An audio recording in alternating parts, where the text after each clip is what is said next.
Hello friends, welcome to my YouTube channel. मैं हूं दिव्या शर्मा। दोस्तों, यूरिक एसिड को बहुत सारे तरीकों के द्वारा नॉर्मल किया जा सकता है, वो भी बिना दवाई के। लेकिन आज मैं आपको बहुत ही साधारण सी चीज़ बताने जा रही हूँ जिसके द्वारा आप यूरिक एसिड को बहुत कम समय में शरीर से बाहर कर सकते हैं, चाहे ये यूरिक एसिड की समस्या कितनी भी पुरानी क्यों नहीं हो चुकी। दोस्तों, वो साधारण सी चीज़ है अलसी। और इसके साथ जानते हैं कि कौन सी ऐसी 4 चीज़ें हैं जो यूरिक एसिड बढ़ने पर बिल्कुल नहीं खाई जाती। कि आपने अलसी का सेवन किस तरीके से करना है ताकि शरीर में जमा यूरिक एसिड बाहर हो सके। कोई भी बीमारी अगर शरीर को लग जाए तो उसका समय रहते इलाज होना बहुत ज़रूरी है। अगर ज़्यादा वक्त तक आपका शरीर बीमारी की चपेट में रहेगा तो उससे आप अन्य बीमारियों की चपेट में आ जाएंगे। ऐसी ही एक बीमारी है यूरिक एसिड। आजकल हर उम्र के लोग इस बीमारी की चपेट में आ रहे हैं। यूरिक एसिड शरीर में अधिकता होने से जोड़ों में दर्द, उंगलियों में सूजन, पैरों की उंगलियां और अंगूठों में सूजन और चुभन दर्द रहने लगता है। ऐसे में दवाइयों के अलावा कुछ घरेलू चीज़ों के द्वारा आप इसे कंट्रोल कर सकते हैं, और ये साधारण सी चीज़ है अलसी। दोस्तों, जान लेते हैं आपने अलसी का सेवन किस तरीके से करना है। अलसी के बीज शरीर के लिए बहुत फायदेमंद होते हैं। ये न केवल आपके वजन को कंट्रोल करने में मदद करते हैं, बल्कि अगर इसका सही तरीके से इस्तेमाल किया जाए तो ये यूरिक एसिड को भी शरीर में कंट्रोल में कर लेते हैं। शरीर में यूरिक एसिड की मात्रा को नियंत्रित करने के लिए रोजाना आपको खाना खाने के बाद आधा घंटा बाद में 1 चम्मच अलसी के बीजों को चबाना है। कुछ दिन ऐसा करने से इसका असर आपके शरीर में दिखने लगेगा कि यूरिक एसिड कंट्रोल में आ जाएगा। जो दर्द, जो चुभन आपको महसूस होती थी वो नहीं होगी।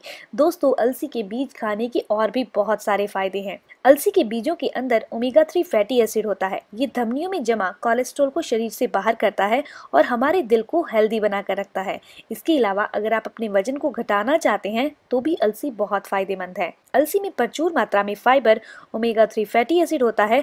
इसके अलावा इसमें एंटीऑक्सीडेंट पाए जाते हैं जो वजन को नियंत्रित यानी कंट्रोल में करने का काम करते हैं। इसके अलावा ये डायबिटीज को भी कंट्रोल करती है, यानी ब्लड शुगर को भी नियंत्रित करती है। अलसी में लिग्निन नाम का एक तत्व होता है जो सेल्यूलोज का ही एक रूप है। इसका सेवन करने से ब्लड शुगर कंट्रोल में रहती है। तो दोस्तों, ये थी बहुत ही साधारण सी चीज जिसके द्वारा आप अपनी यूरिक एसिड को नॉर्मल कर सकते हैं और भी बहुत सारी बीमारियों से बचे रह सकते हैं। यूरिक एसिड शरीर में प्यूरिन नामक प्रोटीन के टूटने से बनता है।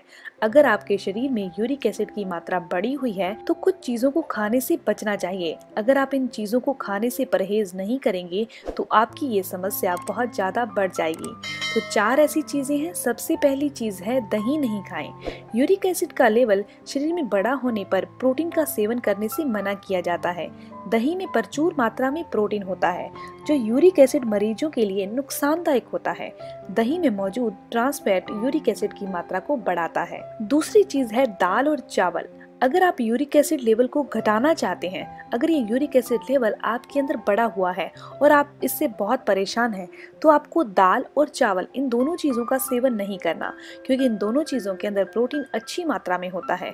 और स्पेशली जो छिलके वाली दाल है वो तो आपने बिल्कुल नहीं खानी। तीसरी चीज़ है नॉनवेज। नॉनवेज के अंदर भी प्रोटीन बहुत ज़्यादा होता है और ये ऐसा प्रोटीन है जो शरीर के अंदर प्यूरिन को बहुत ज़्यादा बनाता है और ये यूरिक एसिड की समस्या के स्तर को भी बहुत तेजी से बढ़ा देता है।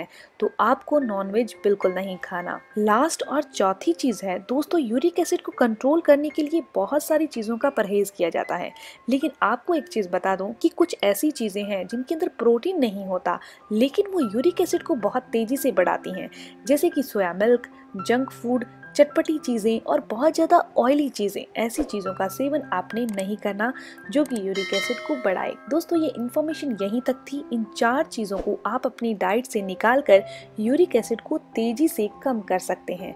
दोस्तों, अगर आपको ये इन्फॉर्मेशन अच्छी लगी तो आप इसे लाइक ज़रूर करिएगा और अपने फ्रेंड्स के साथ ज़रूर शेयर करिएगा। और अगर आपके कोई भी सवाल हो तो ज़रूर पूछिए, आपके हर एक सवाल का जवाब ज़रूर दिया जाएगा। मिलते हैं दोस्तों नेक्स्ट वीडियो में, तब तक के लिए गुड बाय।